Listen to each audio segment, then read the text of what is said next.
Guys, naluto na gid ang among kamuti guys no. So aron na enjoy na ka ako mga kabataan guys. So mo ni among merinda karon diri sa bukid guys. Sa mga unta wa lang damha guys ang akong gitanong mapusla na. Ara na kaon ta ninyo guys ug kamuti. Ana dong guys no, diskarte lang ito sa kinabuhian ni. Ang pinches food oh.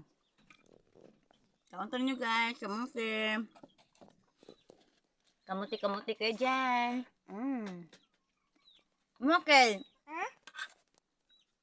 Kaon na din. Tama na din. Pero magahi la.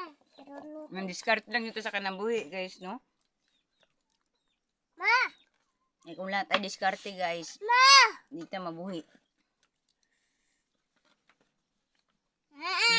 Ano lang? Ako Ingat po guys, and God bless. Thank you for watching.